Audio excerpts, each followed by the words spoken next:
Bonjour à tous, aujourd'hui nous allons voir quelle relation devons-nous avoir avec les mitzvot. La Gemara dans Psachim d'Avdalet Amud Bet nous ramène le cas d'une personne qui a loué une maison pour Pessah. Mais lorsqu'il arrive la veille de Pessah, le 14 Nissan, il voit que la bdikat Hametz qui aurait dû être faite par le propriétaire la veille au soir n'a pas été faite. La Gemara se demande, est-ce que cet oubli peut être une raison assez valable pour pouvoir annuler le contrat? Et la Gemara nous répond que non.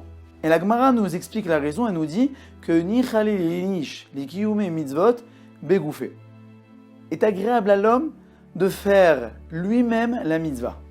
Et même dans le cas où les gens ont l'habitude de payer des personnes pour faire la bdikat Hametz, et que là donc il devra aussi payer une personne pour faire la bdikat Hametz, la Gemara continue à nous dire que Nichale Linish Likiyume Mitzvah Bemamone est agréable à l'homme de pouvoir accomplir la mitzvah aussi avec son argent. Donc là, nous voyons une personne qui arrive le 14 Nissan, qui a priori s'est fait un peu rouler, puisque la bdikat Hametz n'a pas été faite et qu'il devait venir pour Pessah. Et donc la personne devrait être un peu contrariée. Mais on lui dit non, ne sois pas contrarié. Au contraire, regarde la chance que tu as. Tu pourras faire toi-même la bdikat Hametz. Tu pourras même déverser de l'argent pour faire la bdikat Hametz. En général, une personne essaye plutôt de se débiner et de marchander pour éviter de payer une grande somme pour les mitzvot. Et sur ces cas-là, le Zohar est très virulent. Il dit qu'une personne qui marchande pour l'objet du mitzvah, pour l'herba minime ou pour les tefilin, a des comptes à rendre avec Akadosh Baruch Hu.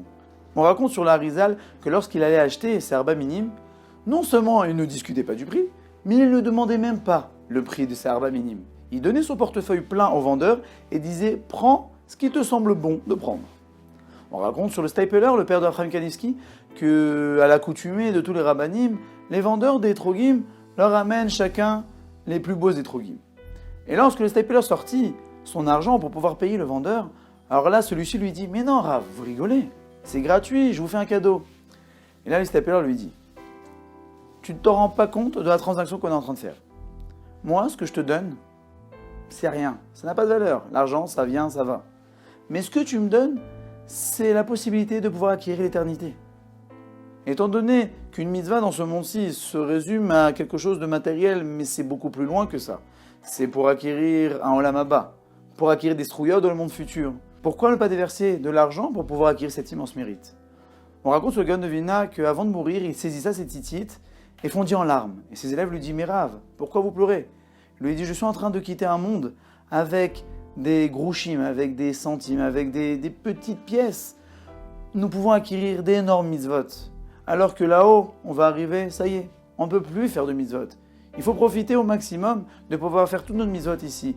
Et comme dit la Gemara, d'être prêt même à se fatiguer, même de vouloir se fatiguer, et même que ça nous soit agréable de se fatiguer pour les mitzvot, et même de déverser de l'argent pour les mitzvot.